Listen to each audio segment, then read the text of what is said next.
close encounter, not of the third kind. James Creedon's here to explain. This is Media Watch. Welcome to you all, to one and all. So this close encounter between François Hollande and his ex. That's right. Speaking of close encounters, they both crossed paths, except that they didn't in the UN. It's complicated. Le Monde has called it the surreal encounter, rencontre, the surreal meeting between Royal and Hollande at the UN, and they say, you know, we're used to diplomatic incidents at the UN, but this isn't exactly what we were expecting. Now, basically, he was there. So there's Ségolène Royal, who looks very well, I might say. She does look very well, and she is the deputy head of the International Socialist movement. And so she was there in that capacity. Hollande was there in his capacity as the French president, as you would expect. Yeah. And the thing is, Hollande apparently wasn't aware that Ségolène Royal was there.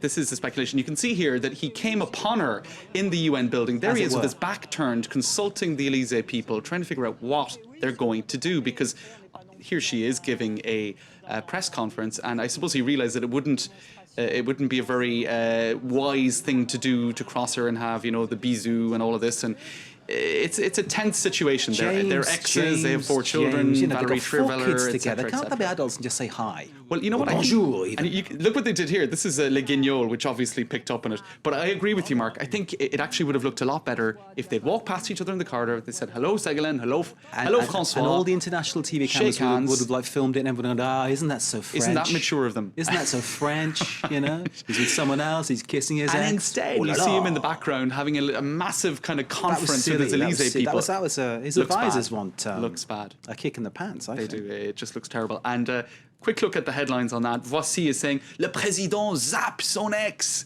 The president is ignoring his ex. So you can see the way I think it's too easy to blame Valerie Trierweiler for all of this, you know what I mean? Because clearly François Hollande has to grow a pair, as they say, and make a stand and do something. You know, he should say hello to his ex-missus, you know, and all that kind of stuff, because she's there on business as well. That's right. And they're both representing France at some level. So how's he going to sort out the country if he can't be an adult? Well, you see, you're actually, this is what the tweets are saying, Mark. Yeah. You're mirroring the social media. No, go on, carry on, James, let's move on to David Cameron. This is funny. Another head of government, I suppose, behaving a little bit badly. This was on the David Letterman show in New York.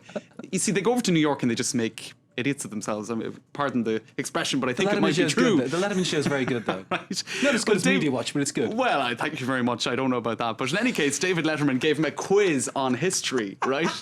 Gave him a quiz on history. And let's roll the pictures, because he didn't do too well. Rural Britannia. Britain rules the world. Who wrote that? Do you know? God, you're testing me there. Elgar, I'll go for. Magna Carta literally means Great Charter, the Great Charter, and as we pointed out, the seeds of democracy. Rural Britannia, which is a beautiful refrain, based on a poem by James Thompson. Are you familiar with James Thompson? Well, I am now. I thought Elgar did the music, though. That's what I thought. Well, you know what?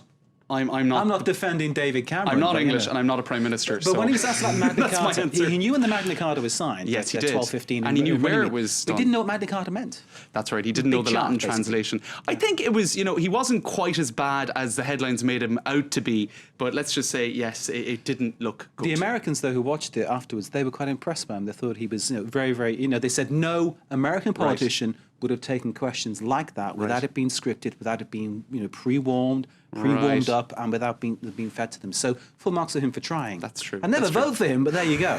Right.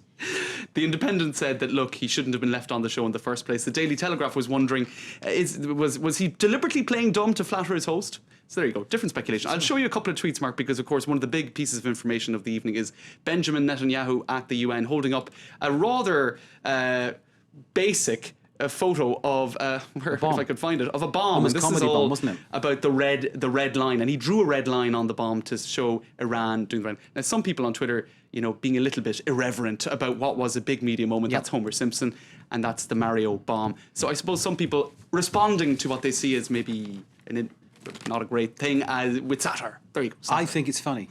I think it's funny. I don't think the subject matter is funny, but that is funny. Right, there you go. James, thank you very much indeed. Thanks, James Mark. Creedon with Media Watch.